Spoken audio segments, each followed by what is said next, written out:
Are you the king of the Jews? It's a pretty simple, straightforward question. But it's a bigger question than most people realize. Because the trickiest part is that the answer to that question really depends on whom you are asking. Jesus here stands before Pilate as a condemned man. Many of his people and their leaders want him dead. They want Jesus eliminated for many reasons. But mostly it has to do with the ancient reasons of getting rid of people, jealousy and fear. Jesus is quite simply a threat to his enemies' position and his enemies' power. They believe Jesus is threatening the stability of their religion, as well as the stability of their uneasy occupation by Rome. In their eyes, Jesus is little more than a troublemaker, a rabble-rouser, a rebel, a revolutionary, and worst of all, a blasphemer. And so Jesus must die.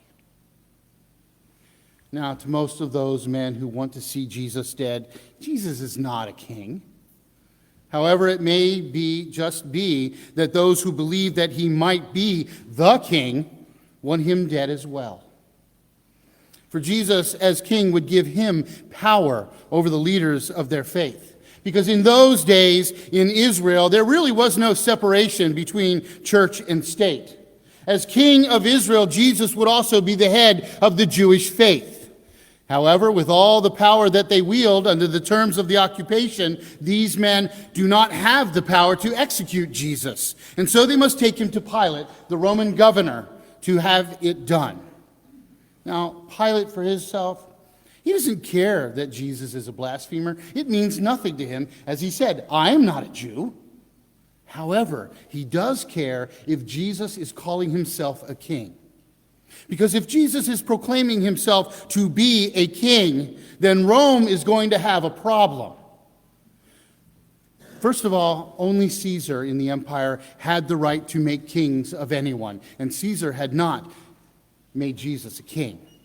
But more importantly, any self-prescribed king or any person that the people proclaimed as king would also be a threat to Rome because it would bring turmoil to their rule. And so it would need to be dealt with, and dealt with quickly and harshly. But that question remains before us.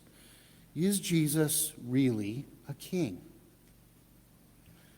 I love to watch in this how cool Jesus is under pressure. I think it sort of is a sign, if you didn't realize it already, of his divinity, because I'm not sure most of us could remain so calm and cool. I love to watch how Jesus, as you notice, never directly answers the questions of Pilate. Indeed, with every answer, he puts the power of bestowing the title of king onto the shoulders of those who would be his subjects. When asked outright, "Are you the king of the Jews?" Jesus answers with his own question, essentially asking of Pilate, "Would you have me as your king?" For friends, that is the central question. Would you have Jesus as your king? The kingship that Pilate is speaking of sought to that Pilate seeking to ascertain is not what Jesus has in mind, though. His kingship being, as he said, not of this world, speaks to the spiritual nature of Jesus' reign as opposed to the political nature of kingship understood by the Romans and the Jews. It appears to the reader that Jesus is making this claim to being a king, but it is not as Pilate would understand it. The kind of kingship Jesus is claiming to have, ironically though, is precisely the kind of king that the Jews were intended to have from the very beginning of the kings of Israel. The king, as intended by God, was to be less of a political leader in Israel and more the spiritual leader of the nation. Just as a sign of that, as you read through the Psalms, you'll see that there's so many Psalms where it's a psalm of ascent or a psalm of descent. Many of these Psalms were meant to be sung by the king of Israel during the ceremonies and the rituals at the temple, which were not political at all. They were all religious. In terms of religion, the king of Israel had specific duties to lead the people in the worship of God. As to the ruling of the people, the king was to be little more than a vessel of God's will for the kingdom of Israel, ruling on behalf of God, carrying out God's will for the kingdom, and ruling indeed as God's agent on earth. And here, Jesus claims that role.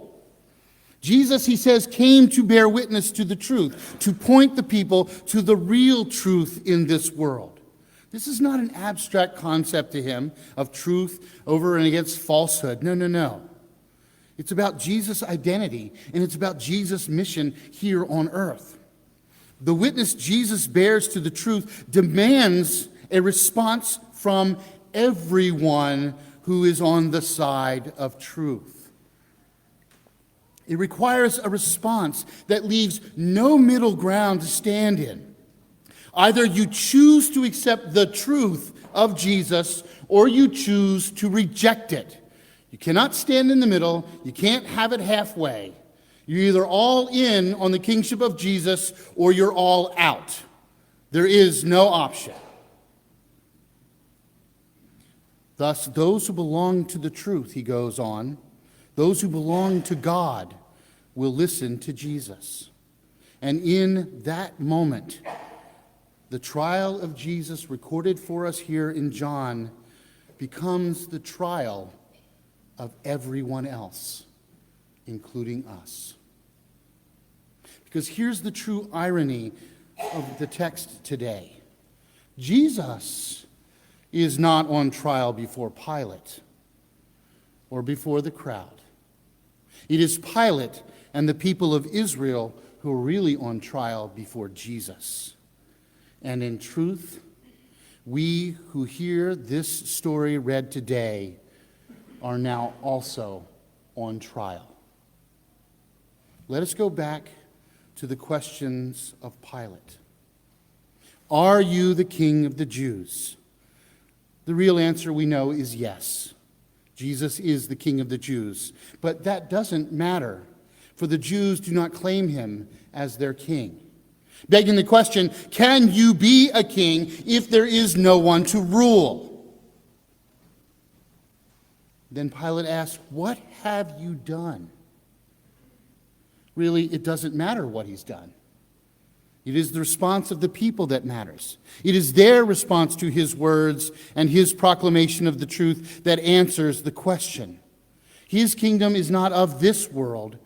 He does not claim political responsibility over the lives of his people. He claims only spiritual responsibility over their lives, claiming that they should follow what he says in relation to God's will for their lives on this earth. But if they do not respond, then whether or not he's a king doesn't matter.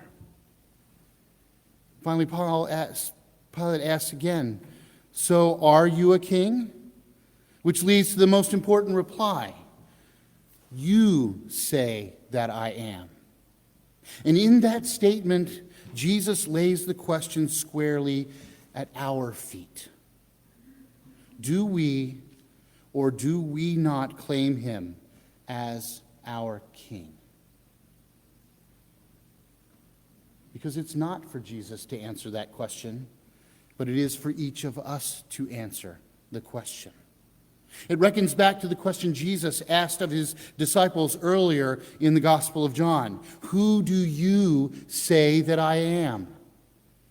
This is the question that we must now answer as we are being put on trial before Jesus today. Because the power of kings, in the end, rests upon the loyalty of his people. We can look throughout history of all the kings that rose and fall.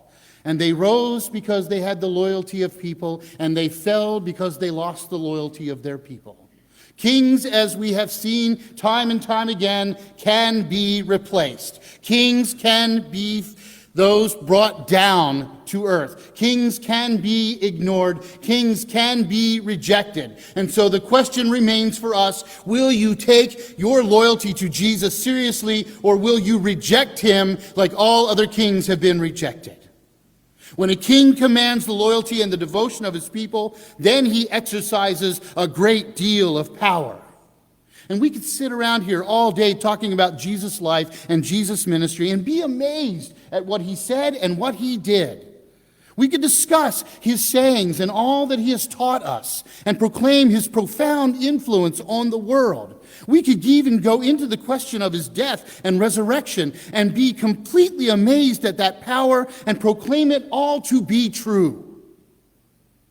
But all of that means nothing if we are not loyal, if we are not devoted to him as our king. Where and how a king leads his people means nothing if the people will not follow.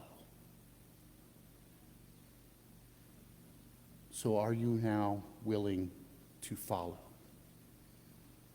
Because, friends, Jesus is the king. He is the King of kings. But will you have him as your king? Will you be loyal? Will you be devoted? Will you follow where he intends to lead us? The choice is yours. Give him your loyalty and devotion, or not.